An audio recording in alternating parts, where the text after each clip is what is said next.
Go look at that interview because I think it's something to this shit, dog. Man, that shit was dangerous. I couldn't believe it. I start, I was taken aback just hearing this man's words. I thought I took some of Stephen A. money, been with his wife or something. The way he was talking about me in year 10, he was so fresh with it like it was year 1. Stephen A., you need some help, boy. I know alpha males like me make you mad because you ain't have no daddy, bitch. I'm probably the daddy that left your mama because she couldn't deal with your mama talking. And if she raised a bitch-ass son like you that do all that bitch-ass talking, nigga, that's why he left. He didn't want to hear all that goddamn bumping of the gun. He saw you and looked at your little scringy ass. You probably came out looking like a little bald-headed weasel already. And he looked at that shit and was like, and hauled the fuck ass. So now you got a bunch of emotions and you taking that shit out in the world. You was a punk bitch. You made millions from talking about an NBA. Hey, check this out. Let me show you how great I am, Stephen A. You've been kicking that jazz, right? That I'm a bust, I'm a this, I'm a that. Imagine how good a kid gotta be for you to kick that jazz and I still kept getting signed. Let me give you another fun fact. When I was with the Charlotte Bobcats, I was averaging a double-double in 2 quarters. I got hurt in the beginning of the season.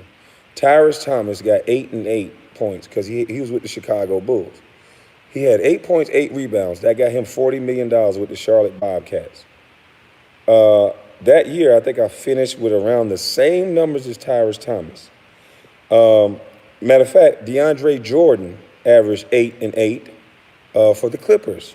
And I guess his 8 and 8 was better because he was dunking it, but it was still 8 and 8. And I think he got, $60, $70 million? Because my name is Kwame Brown, and because a nigga been on the radio talking about, bonafide squad, he's a squad. My same numbers that I got that parallel with these guys' number right. Imagine being my agent, having the same analytics and the same numbers as players. They're giving $70 and $80 million. And because my name Kwame Brown, and because Stephen A. Smith and all of the media labeled me a bust, the fans run the show. The fans run these arenas. How many fans would have been happy at the time if they signed Kwame Brown for $80 million after Stephen A. Smith is yelling up and down the street saying I'm a bust and been to college campuses saying I'm a bust? So the money that I should have got from Golden State, it should have been $7, $8 million a year for 4 to 5, maybe 6 years, because that's what my play warranted. But because they were afraid of Stephen A. Smith and the media and what it was going to look like, they gave me $7 million for 1 year in Golden State. Ain't that better? You think I'm still crazy? I don't know what it is about the NBA, and I don't know what it is about the media that attack us black athletes, especially ones like me that go around them white folks. They've been trying to call me crazy from the get-go. They took me to a Greek restaurant in LA at 18 from the hood. And I asked them, why the fuck are we at a Greek restaurant? And they go, oh, you'll like it. See, that's when the brainwashing starts. People try to tell you what you like and tell you what you want. But guess what I wouldn't let them do? Tell me what I like. And guess what I told them? I don't like this shit. So I got my 18-year-old ass up and I walked out of the restaurant and I walked across the street and I got what I wanted to eat. Ask them about that story. And then I came back into the restaurant with French dressing, and everybody thought that was the craziest shit in the world. I don't eat goat cheese and all this peanuts and all this shit you put on a salad. You son of a bitch, I'm 18 years old. What the fuck are you talking about? What was your son eating at 17, 18? McDonald's? So that's what the fuck I was eating. So I don't eat no goat cheese, them stupid ass salads and all this shit at no Greek restaurant. So when I went, because I'm not going to let you control my mind. So they saw, they like, God damn, this boy don't do everything somebody tell him to do. So I went and got my French dressing. And I came in there and I told them how I want my salad. They thought I was crazy. I said, I want goat cheese, pecans, raisins. I said, do y'all got any regular motherfucking salads? 18 years old, talking to them like this. Do y'all got any regular damn salad? What the fuck I'm gonna do with this? They said, what's a regular salad? Go get me some lettuce. Make it like my mama. Put my mama's cooking on this shit. Since y'all want to be a 5-star Greek-ass restaurant, if you can't do what my mama do, I'm leaving this bitch now. So sprinkle some of my mama's cooking on this salad. I said, I want you to boil me a hard-boiled egg, and you cut it up, and you put that motherfucker on there, okay? Listen to me good, nigga. I want a hard-boiled egg. I want some tomatoes. I want cucumbers. Put extra tomatoes on there, because my mama used to put the tomatoes on there, and I sprinkle a little salt on it. And give me some cucumbers, and make sure you mix that shit in good, and that's all I want. That's how we eat our salad, motherfucker. I ain't Greek. Always trying to make somebody into what y'all want them to be. And guess what, bitch? It didn't work then, and it won't work now. But Stephen A. bitch, now that I know you an implant hoe, you were put on me, boy. You an implant ass nigga. They put you on me, boy. But they couldn't put you on me good enough. You couldn't be the 18-year-old bitch and you had the mic. I bet you won't talk now, ho. I bet you won't talk now. Because your life, we need to see your life at 18, and we need to see what you was doing before you met Kwame Brown. Bitch, you talking about me, but I'm the best thing that hit your life, you bitch. Since you met Kwame Brown and uttered those famous words, bona fide scrub, which you was projecting onto me, because, bitch, you the real bona fide scrub. And guess what? That scrub coming to get on that ass. Hey, look here. I'm going to start watching you, bitch. Every time you do a show, now that I'm back home, I'm finna watch you, bitch. Because you a sorry son of a bitch. And nobody don't want to hear that shit about, oh, it's white privilege for Tim Tebow to get in the quarterback. Don't you even try that shit right now, bitch. You do whatever them white people tell you to do. Don't try to spin that shit right now to try to act like you with us. You torn down every black motherfucker you been around. AI, Carmelo, me. You just told a story about Matumbo. He just said, whatever shit you was saying, you was a bitch ass nigga. Hey, look here, boy. You don't need to hang around nobody else black, bitch. Stay your bitch ass over there in the country club or wherever the hell you live at. You already look like you need a toupee, so you'll fit right in, bitch. You must sleep in a motherfucking coffin, nigga. Hey.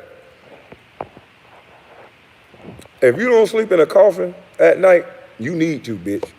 Because you the devil. Trying to tear down every black kid that's better than you, bitch. When you interview for your job, they ask you one thing. Will you tear down the black community? And you say, hell yeah. You did it just like this. Yeah. And they gave you that pen, bitch. They say, prove it. And your ass went to work. Kwame Brown, you bitch ass world. He can't even. Look how you talk about me, bitch. So you mean to tell me both things can't be true at the same time? So you mean to tell me MJ and all them scouts watch me not be able to walk, run, jump, shoot, and all this shit, and still drafted me? Don't call me Kwame, bitch. Call me Houdini then.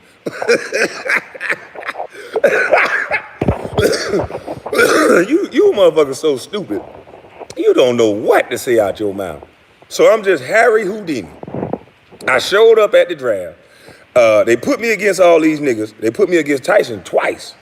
So when Tyson got there, what does that say about Tyson and all these players that I kicked their draws in their ass? What does that say about these players? When I can't walk, I can't shoot, I can't shot. Because, boy, look here. Every time I saw Tyson and Eddie, well, I was on their ass. Yeah. Even with MJ on the floor, I told him one day, now, hold on now, you're going to have to give me this goddamn ball. I can't let these niggas be out here and you don't give it to me now. I think I got thrown out the game in Chicago. I was so goddamn mad. See, everything I say is true. Y'all just been listening to some bitch ass nigga too long. And see, it is a, now that I think about it, Stephen A., boy, that's crazy. I don't think I ever remember Stephen A. Smith before I got drafted. Where did Stephen A. Smith come from? Do anybody know where Stephen A. Smith come from? Did he have a job before I got drafted in journalism? Was he in Philly or something like that? Because, man, when that nigga met me, he took off. Huh? That man took off. Where can you purchase my merch? It's on my Instagram. And appreciate it, Michael Oden. But it's on my Instagram, KWAN_LOW. It's a link in the bio. And on YouTube, it's on the About page. You go to the About side and you can buy merch. Get you some of them mamas cooking. Also, I'm going to put up a link to my foundation so you guys can donate. The super chats and the things you guys have been giving me is greatly appreciated. And I'm going to go purchase some shoes for these young men with them big ass feet down there in Brunswick, Georgia. And I'll be doing a video showing you guys when I pass out shoes. See, I ain't the type of nigga that run in the march in the street. I always been the type of nigga from day one. I get blessed, I power me up a little bit, and I push something off to the side to help other people. See, from day one, go look at any interview, go look at anything I ever said. Y'all got bitch ass niggas trying to steal my mama's cooking. You son of a bitch, Stephen A. Woo, boy, you ain't shit. You gonna get exposed, boy. Because people are now, they can go back. I posted one of your videos up on my Facebook page. And what you said to those college students about me, man, what did I do to you, brother?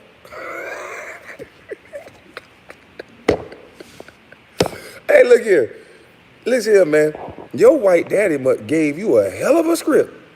I mean, it's 10 years in. I mean, y'all shouldn't be like that because you ain't even tell them kids that, look here, over your lifetime, 1 year of this man's salary you not gonna make. You ain't tell them that. You told them all the negatives. Cool, let's go with that. I'm a bust, I can't shoot, I can't do nothing, but you didn't tell them kids they're gonna stay in the school for 4 years, accumulate debt that they gotta pay somebody back, $70,000, $80,000. I walked into $12 million at 18 without owing nobody shit. Actually, I'm lying. My mama had my name on the light bill. And some of you bet not laugh because your name was on the light bill too. So my credit and shit was fucked up. Like this. I don't want to talk about my mom. But anyway, my mama's cooking, nigga.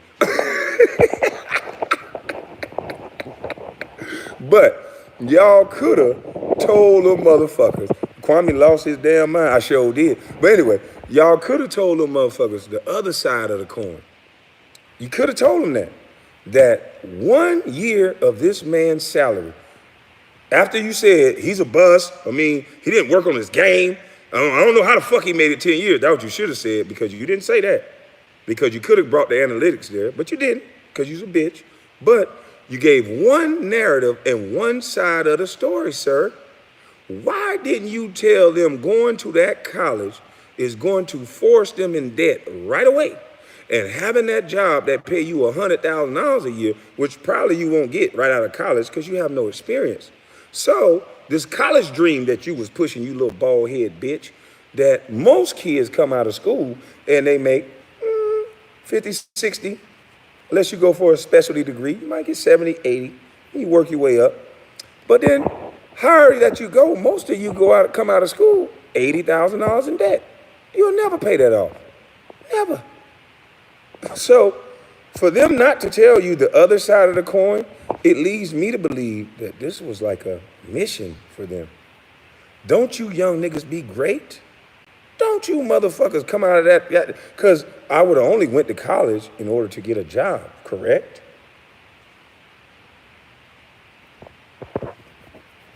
This shit easy. My mama's cooking. My mom, thank you, mama. Thank you for giving me your cooking. I appreciate you. And you little young niggas, y'all better listen to y'all mama's cooking.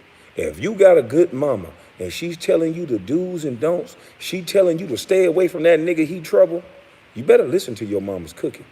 I'm telling you, a lot of things that happen to you is because you niggas don't listen. Listen to your mama's cooking. She trying to help you. And if your father in there with you, nigga, listen to your daddy's cooking too. His shit, I got to figure out what I'm going to do for daddy's cooking. We can't sprinkle for daddy. We got to pound for daddy or something. Daddy got to be hard. But oh wait. I want to be all inclusive. Daddy can do this too, I guess. All inclusive. We ain't judging. What do you say? For some big ass feat, the NBA did injustice. Keep you silent for the public. You won't find one interview where we just talking. Not one. Not one. This entire time, you've heard other people talk about me. And even when there's one interview, I'm lying. There's one interview after I'm retired. I'm in LA. They brought me in. It was like a 30 or 40-minute interview, but they let out 3 minutes of the interview. And I think the title that they put up there was Kwame Brown tries to regain the narrative of his career. He can't make it up. They didn't challenge none of it. They put 3 minutes of a 30-minute interview. And then the title said it all. It don't matter what they say about Kwame Brown, it got to start and end with negativity. I've worked with the Kidney Foundation in LA. I've done all kind of toy drives. I work with Mattel Toys. They ain't ran none of that store. I go to jail for anything. I go to jail for speeding, anything. Boy, he the worst nigga in the world.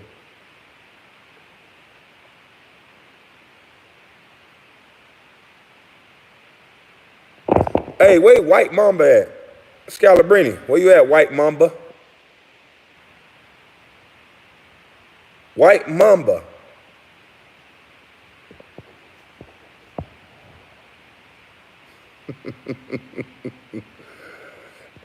Oh boy, this shit was easy. Now all this could have been avoided, and I'm glad. They say things happen for a reason. All this would have been avoided, and all this cracking y'all getting wouldn't have happened if two little beta male bitches would have just apologized. Fake gangster ass niggas. All they had to do was apologize for disrespecting me. And they didn't. So let's thank them two beta male bitches. Shout out to you, Becky, with the good hair. And shout out to you, over aggressive, too old ass, fake gangster ass nigga Jack. Shout out to you, 40-something-year-old nigga that's gangster. Beta. This what a man look like. This what your son's supposed to sound like. Your son ain't supposed to be out here chasing these punk ass rappers. Not all, because I like some of these rappers. But the ones that's pushing destruction and death and shooting and killing and Draco, your sons are following these guys. Because the guys that are not doing all that, they calling them busts. They calling them losers. But see, the guys that they promote is insecure little bitches that jump gates and scare their kids and fight another nigga because you couldn't handle your woman. See, the guys they put on is bitch ass niggas like motherfucking Jack, a fake ass thug that got ran over and beat up in Indiana because he thought he was tough, and then hanging around with rags and joining all kind of punk ass groups like he tough. Talk to every man like he just the best, like he a bad bitch or something. And now he joined another group so he could think he tough. Those are the type of motherfuckers that get on a podcast. Jack's level of education is no higher than mine. He can't speak better than me. The bitch go to sleep during the goddamn broadcast that he getting paid for. But these two little dummy degenerates that ain't really accomplished shit in life but a fucking Jack hanging his hat on, jumping in the stands and winning a fucking trophy. But bitch, you ain't got no land.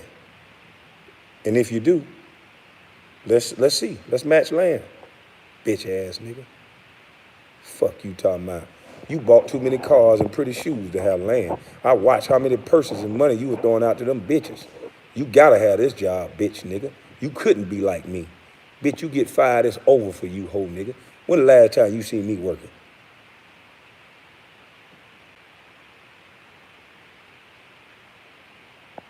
and you think you a hell of a nigga. You better pray I get up off your ass, because people stop watching your podcast, bitch. You gonna be back to thugging. Punk ass nigga running your goddamn mile to a Geechee. That ain't something you supposed to do, boy. Fuck you, nigga. But anyway, I need to eat this beautiful salad. I appreciate y'all for listening. I hope y'all go look up these interviews with Stephen A. and imagine it being your son. And Kwame Brown a bust. I'm cool with being a bust. But look at the way he talked to Kevin Durant. He has no bounds. So you talked about me because I'm a scrub. Cool, I'll go for that. I'm a bitch ass bust. Why you talk to Kevin Durant like that?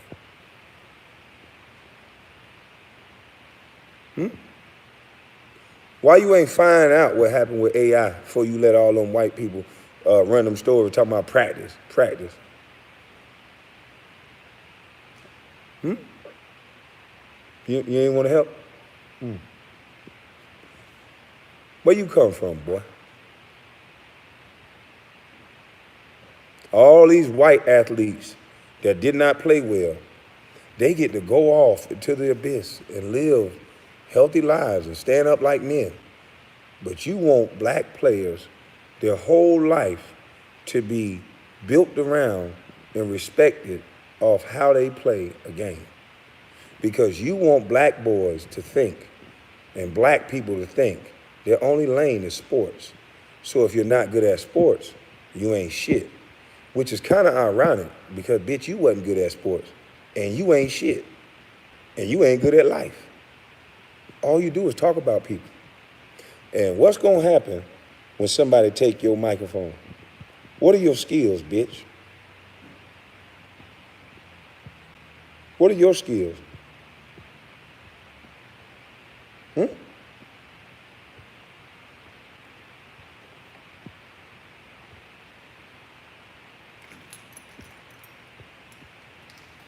If they listen to their moms, if they listen to their Khadijah Jenkins, appreciate it. If they listen to their mama's cooking, they would know not to talk about a man without a job. They'll get what they deserve. Yeah, because I got time today. I got time every day. Not all the time, because I don't want to give y'all the impression that I don't do work. I just don't work for anybody. When I get on my tractor and I move that dirt around and I cut some trees and I work on any building or I pay somebody to work on any building, it's my building. When I'm on the land and I'm moving the dirt, it's my land. It's my tractor. It's my dirt. Jack, you don't got jack shit but a big ass mouth, bitch. You and that pretty bitch. Yeah.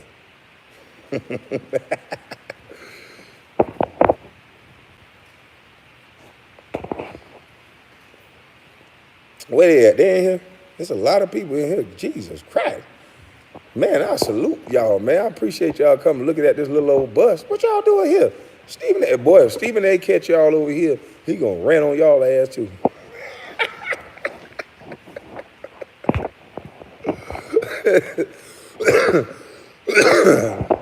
No, but see, I don't want to blame them too much for being mindless sheep. They just been around the people drinking the Kool-Aid. Because as a black person, you got family members around you that's telling you to stay focused on what your job is. There's always somebody in the black family that be like, yo, you tripping. Most of the niggas that get money, they just get away from those type of people. They don't want to hear nothing. They just go along with the get along.